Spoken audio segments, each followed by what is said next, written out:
Also, when we see people resorting to violence, one of the things we can tell, again, we don't know who the assassin was, we don't know their motivations, but overall, what we see is that these people are opting out of democracy, that they recognize they can't or won't win their argument through democratic means.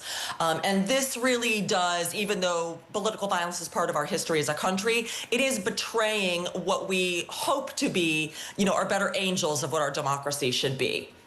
Well, I'm wondering from a college standpoint, how are colleges now going to handle free speech on campuses when it comes to inviting people that have these different political views?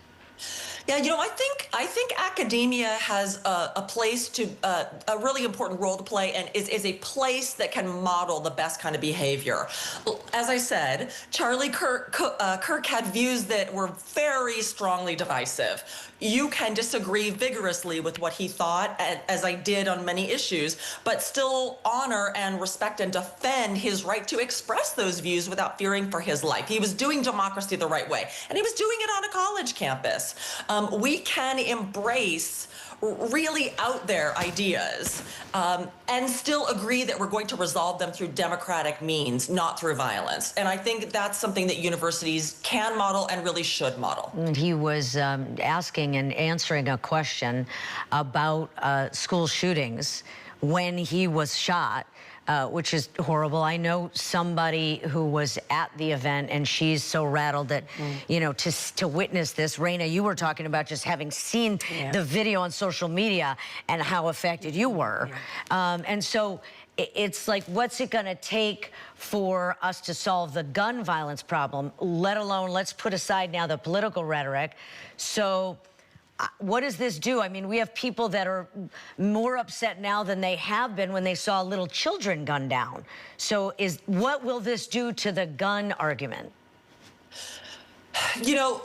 So I mentioned that one of the factors that we know is concurrent, and we think maybe causational of an increase in gun violence, is the extent to which our political leaders tacitly encourage or discourage it. A second factor, there are three, a second factor is access to guns. So that is simply something researchers know. And a third factor is the extent to which people feel isolated from their democracies, whether they feel sort of hopeless and aggrieved within their democracy. And my gosh, we can both measure it and see it in our own lives, that we're a country that's filled with people like that right now. Look, I get it. Democracy in many ways is a system that demands a lot from us and is very unsatisfying, right? It requires us to be tolerant to people with really different views, even people who have views that are themselves intolerant. Charlie Kirk's answer to the question that he was asked when he was assassinated his answer was very provocative. But again, he was making his point through discourse, not through violence. And democracy is unsatisfying at this moment, but this is a time when we really need, I think, to go back to it and embrace the prospect of what the country was supposed to be rather than choosing violence, because from there, it's a spiral downward. I think we've all had, this nation has had a problem in defining hate speech. I think that's the thing, or inciting violence, like yelling fire in a movie theater. We've always had trouble, and it seems to have gotten even more difficult to define it, to say this is allowed to be shut down and that's not. Yeah, well, there is a pretty clear, bright line, and does your speech incite imminent lawless action, and is it likely to provoke that action?